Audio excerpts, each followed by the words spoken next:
जी viewers अस्सलाम वालेकुम। आज का जो हमारा लेक्चर है वो सीपीसी के सेक्शन 47 और 75 पे है। तो आज इस वीडियो में हम दो सेक्शन को डिस्कस करेंगे। तो सबसे पहले हमारा जो सेक्शन है वो सेक्शन नंबर 47 है, जो हमारा एग्जीक्यूशन ऑफ डिग्री के रिलेटेड है। तो सबसे पहले हम बैर एक्ट को रीड कर लेते हैं। All questions arising between the parties to suit in which the degree was passed और their representative and relating to the execution, discharge or satisfaction of decrees shall be determined by the court executing थे।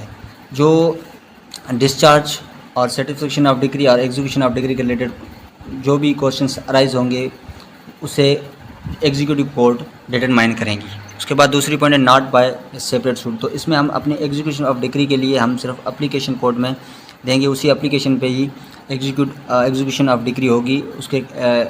उस पर हम separate suit अपनी जो degree of execution के लिए execution of degree के लिए हम सेपरेट सूट फाइल नहीं कर सकते, उसके सिर्फ हम एप्लीकेशन दे सकते हैं। उसके बाद दूसरी पॉइंट है द कोर्ट में subject to any objection as to delimitation और जुरिसडिक्शन ट्रीट प्रोसीडिंग अंडर। जो भी जुरिसडिक्शन और लिमिटेशन के अराइज को जो भी क्वेश्चन अराइज होगा, जो भी ऑब्जेक्शन होगा, उसे एग्जीक्यूटिव कोर्ट डिटरमाइन करेगी।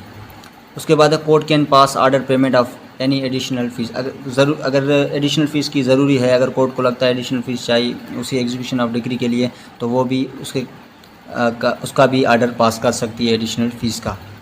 उसके बाद कोर्ट में convert execution proceeding into suit and suit convert into execution proceeding. अच्छा, कोर्ट के पास ये अख्तियारात हैं कि जो सूट है उसे एग्जीक्यूशन ऑफ प्रोसीडिंग में कन्वर्ट कर सकती है और जो एग्जीक्यूशन ऑफ प्रोसीडिंग है उसे सूट में भी कन्वर्ट कर सकती है अगर कोर्ट को लगता है तो। उसके बाद according to section 47 same power of executive court and degree passing court. जो सेक्शन 47 के तहत जो डिग्री एग्जीक्यूट करा रही है वो कोर्ट और जो ट्रायल कोर्ट है जो जिसने डिग्री पास की, उन दोनों के पावर सेम होते हैं। उसके बाद हम चलते हैं सेक्शन 75 जो लोकल कमीशन पे है, उसे हम रीड आउट कर लेते हैं। Power of court to issue commission subject to such condition and limitation as may be. किन कंडीशंस और लिमिटेशन पे कोर्ट कमीशन इशू करती है वो नीचे दिए गए हैं। प्रिस्क्राइब द कोर्ट में इशू कमीशन नीचे दिए गए हैं। अच्छा, जो वर्ड एग्जामाइन है उसे मैंने आपके सहूलत के लिए लिखा गया है कि जो वर्ड एग्जामाइन है उसकी मीनिंग है रिकॉर्ड स्टेटमेंट। जो स्टेटमेंट है उसकी जो एग्जामाइन की मीनिंग है स्टेटमेंट, बयान। तो किन कंडीशन में कोर्ट कमीशन अपॉइंट इशू कर सकती है, तो ये चार चीज़ें हैं A, B, C और D। इनमें से लिखा गया to examine any person, to make a local investigation, to examine a just account या टू मेक ए पार्टीशन।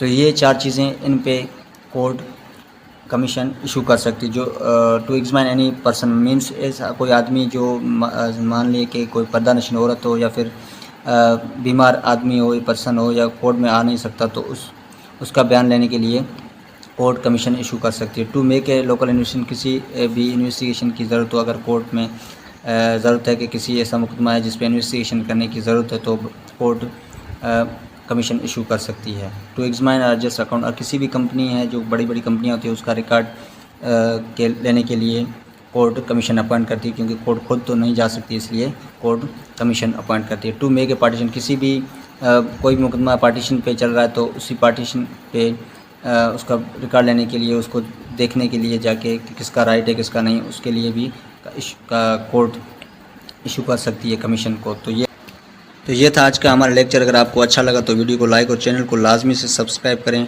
ताकि जो भी मैं लेटेस्ट वीडियो अपलोड करूँ लॉ गेट के सिलेबस के रिलेटेड, वो उसकी नोटिफिकेशन आपको बआसानी से मिलती रहे। और साथ में मेरा व्हाट्सअप ग्रुप ज्वाइन कर लें, उस पर मैं आपको ये सारे जो मेरे लेक्चर है उसके PDF में नोट्स आपको प्रोवाइड कर रहा हूँ बिल्कुल फ्री ऑफ कॉस्ट। तो आप मेरा जो नीचे व्हाट्सअप नंबर डिस्क्रिप्शन में दिया गया है उसे आप सेव करके मुझे व्हाट्सअप पे मैसेज करें, मैं आपको उस ग्रुप में ऐड कर दूँगा।